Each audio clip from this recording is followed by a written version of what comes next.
todos, bienvenidos a un nuevo vídeo. En esta ocasión os traigo algo realmente curioso y os hago una pregunta. ¿Sería posible ver a Bill Gates en un anuncio de Apple?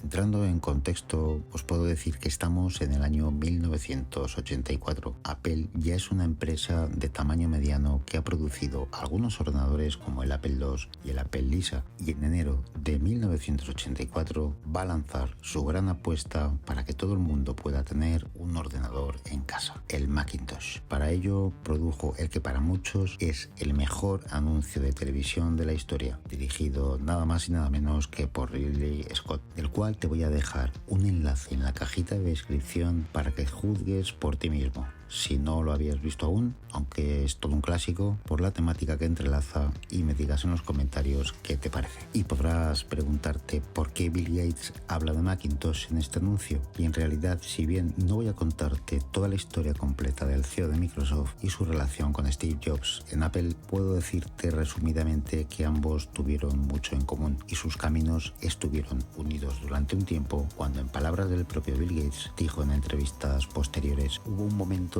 en el que había más gente trabajando en el proyecto de Mac dentro de Microsoft que dentro de la propia Apple. Además, a esto debemos añadir que quizá sin el apoyo en su día de Microsoft, con el aporte de 150 millones de dólares a los de Cupertino en 1997, puesto que Apple estaba en una inminente quiebra, hoy la firma de la manzana mordida posiblemente no existiría. Así que no es de extrañar ver a Bill Gates hablando de Macintosh y ensalzando sus cualidades, porque en el fondo formaron parte activa en el desarrollo del proyecto. Y eso es todo por mi parte. Te dejo con el vídeo del comercial de Macintosh y con las palabras de Bill Gates. Está subtitulado al español. Espero que te guste, agradezco tu tiempo, es muy importante para mí, y si te gusta este tipo de contenido y lo que hago en general en el canal, te invito a suscribirte y a que me dejes un like. Gracias, nos vemos en el próximo vídeo. Chao. Introducing Macintosh. It does all the things you'd expect a business computer to do.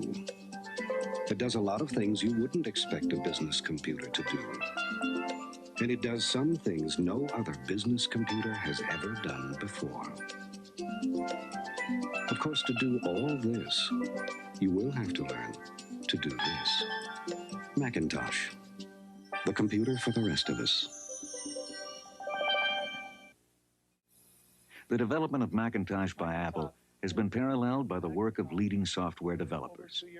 It's a great machine. It's a step forward in terms of the way it uses graphics and the speed. And this is a machine that a lot of people are going to be able to afford. That's a very, very useful machine.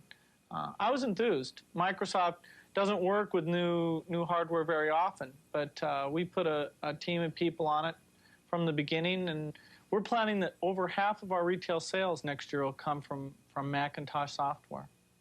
At the back of Macintosh, you'll find two built-in ports for connecting a printer, a modem, or to Apple Bus, Apple's own local area network, as well as a dedicated port for an external disk drive.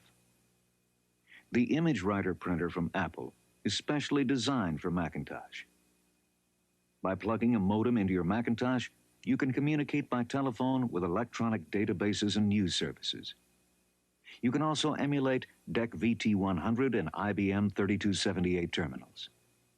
You can expand the storage capacity of your Macintosh with an external disk drive, just like the one we built in. And if you work with lots of numbers, you'll appreciate the optional numeric keypad. And when you're ready to travel, Macintosh can easily go along. The durable carrying case is strong and waterproof. Your Macintosh, keyboard, mouse, manuals, and software all fit neatly inside.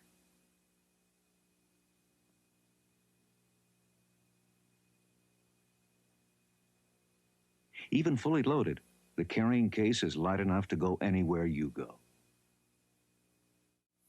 The real genius of Macintosh, the world's newest personal computer, isn't its 32-bit microprocessor or its Lisa technology, or that it captures the power of a mainframe on a board 10 by 10 inches, or even that it costs half as much as computers half as powerful. The real genius of Macintosh is that you don't have to be a genius to use it. Macintosh, the computer for the rest of us.